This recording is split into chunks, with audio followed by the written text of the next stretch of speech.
കഴിഞ്ഞ ദിവസം മുതൽ സാമൂഹ്യ മാധ്യമത്തിൽ ചർച്ചയാകുന്ന ഒരു വാർത്തയാണ് കുട്ടി സഖാവെന്നോ മറ്റോ പേരിലുള്ള ഒരു കുട്ടികളുടെ വീഡിയോ ഇൻസ്റ്റാഗ്രാമോ FBയോ മറ്റോ ഡിലീറ്റാക്കി, അല്ലെങ്കിൽ അത് അപ്രത്യക്ഷമായി. ഇതാണ് അതിൻ്റെ വാർത്ത. അതിൻ്റെ ഒരു പ്രത്യേകത, അപ്പോൾ മുതൽ തന്നെ ഇത് സംസ്ഥാന മുഖ്യമന്ത്രി VD സതീശൻ ഡിലീറ്റ് ചെയ്യിച്ചു എന്നൊക്കെ പറഞ്ഞാണ് അതിൻ്റെ ചർച്ചകൾ നടക്കുന്നത്. അതിലൊരു കേവലമായ സൈബർ ഇടങ്ങളിലെ ചർച്ച മാത്രമല്ല, മുൻ മന്ത്രി മുഹമ്മദ് റിയാസ് അടക്കമുള്ളവർ അത്തരം ധ്വനികളോടെ പരാമർശം നടത്തുന്നത് കാണാനിടയായി എന്നതാണ് ഒരു പ്രധാനപ്പെട്ട കാര്യം. സത്യം പറഞ്ഞാൽ ഇത് ഈ പറഞ്ഞ കാര്യങ്ങളെ സംബന്ധിച്ച് കുറച്ചുകൂടി വ്യക്തമായ ധാരണ ഇന്നത്തെ ലോകത്ത് മനുഷ്യർക്കുണ്ടാകേണ്ടത് വളരെ അത്യാവശ്യമാണ്. ജെമിനിയോട് ചോദിച്ചാലും ChatGPTയോട് ചോദിച്ചാലും ഒന്നും ഒരു ഉത്തരം കിട്ടില്ല. ജെമിനിയൊക്കെ ചിലപ്പോൾ പറയുന്നത് ആന മണ്ടത്തരങ്ങളാവും.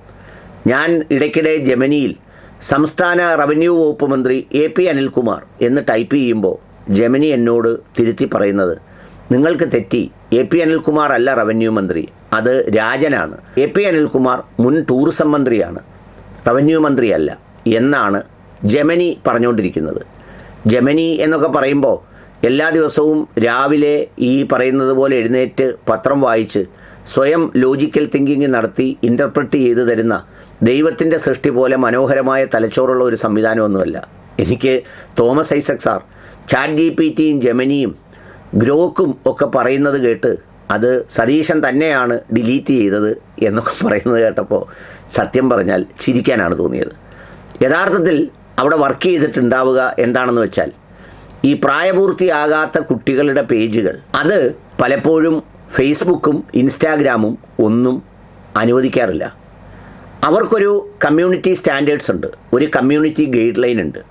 ഈ കമ്മ്യൂണിറ്റി ഗൈഡ് ലൈനും കമ്മ്യൂണിറ്റി സ്റ്റാൻഡേർഡ്സും നിരാകരിക്കുന്ന, അതിനെതിരെ അപ്ലോഡ് ചെയ്യുന്ന, ആ പോളിസിക്ക് വിരുദ്ധമായിട്ടുള്ള സംഗതികളെ അവർ ബ്ലോക്ക് ചെയ്യും, ഡിലീറ്റ് ചെയ്യും, ഇതൊക്കെ ചെയ്യാറുണ്ട്.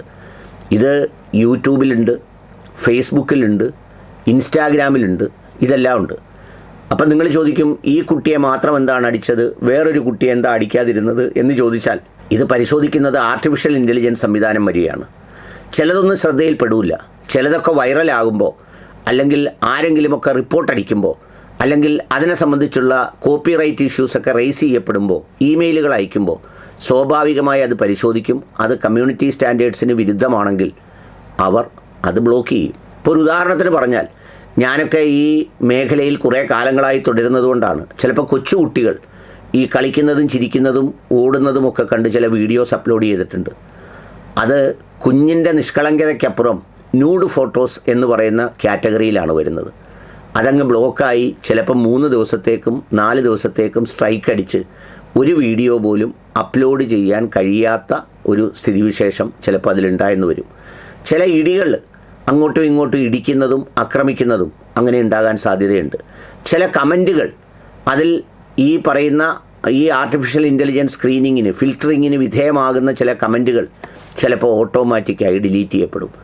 ആളുകളൊക്കെ മെസ്സഞ്ചറിലും അല്ലാതെയും ഒക്കെ വന്ന് അത് ഡിലീറ്റ് ചെയ്തോ എന്ന് ചോദിച്ചാൽ, അതാരും ഡിലീറ്റ് ചെയ്തിട്ടില്ല.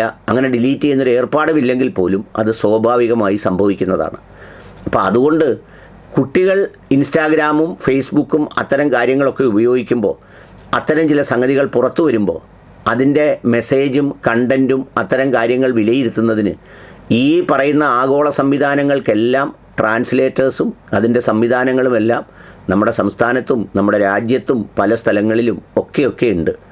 അത് പരിശോധിച്ച് അതിൻ്റെ ട്രാൻസ്ലേറ്റേഴ്സിനെ ഉപയോഗിച്ച്, എനിക്കൊരു യൂട്യൂബൊക്കെ ഏതാണ്ട് 2 കൊല്ലത്തോളം സ്ട്രൈക്ക് അടിച്ച് കിടന്നു.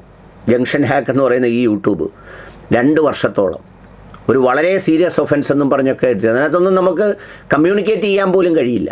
പിന്നെ അല്ലെങ്കിൽ ഗവൺമെൻറ് ഓഫ് ഇന്ത്യക്ക് ചില കത്തുകൾ എഴുതി ചില കാര്യങ്ങളിൽ രാജ്യദ്രോഹമൊക്കെ പറഞ്ഞ് ബ്ലോക്ക് ചെയ്യാം. പക്ഷേ എങ്കിൽ പോലും അതെല്ലാം റിവ്യൂവിന് വിധേയമാണ് എന്നുള്ളതാണ് നമ്മളിത് മനസ്സിലാക്കേണ്ടത്. ഇതെല്ലാം പറയുമ്പോഴും ഒരു വ്യക്തിക്ക് ഈ അവനവൻ്റെ രാഷ്ട്രീയ പ്രസ്ഥാനത്തിനകത്തോ സംഘടനയ്ക്കകത്തോ സമുദായത്തിനകത്തോ മിണ്ടാൻ പോലും, ഒച്ചയെടുക്കാൻ പോലും കഴിയാത്ത കാര്യം സമൂഹത്തിന് തുറക്കുന്നു പറയാൻ കഴിയുന്നത് ഈ സോഷ്യൽ മീഡിയയിലാണ്. നമ്മളിപ്പോൾ കുഞ്ഞുങ്ങളുടെ വീഡിയോ ഡിലീറ്റ് ചെയ്തു, കണ്ടില്ല എന്നൊക്കെ പറയുന്ന അതേ നാവ് കൊണ്ട് തന്നെ നമ്മൾ എവിടെയെങ്കിലും പ്രസംഗിക്കും. കുട്ടികളുടെ അമിതമായ സാമൂഹ്യ മാധ്യമ ഉപയോഗങ്ങൾ, അതുകൊണ്ടുണ്ടാകുന്ന ചിന്താവൈകല്യങ്ങൾ, അതുകൊണ്ടുണ്ടാകുന്ന കബളിപ്പിക്കലുകൾ, അതുകൊണ്ടുണ്ടാകുന്ന ആത്മഹത്യ എന്നൊക്കെ പറയും. ഇത്തരം കാര്യങ്ങൾക്കെല്ലാം കൂടി ചേർത്താണ് ചില പോളിസികൾ രൂപപ്പെടുത്തുന്നത്. ഞാനിത് പറഞ്ഞത് ഇതിൽ സ്പെസിഫിക്കായി നടന്നതിനെക്കുറിച്ചല്ല ഞാൻ പറയുന്നത്.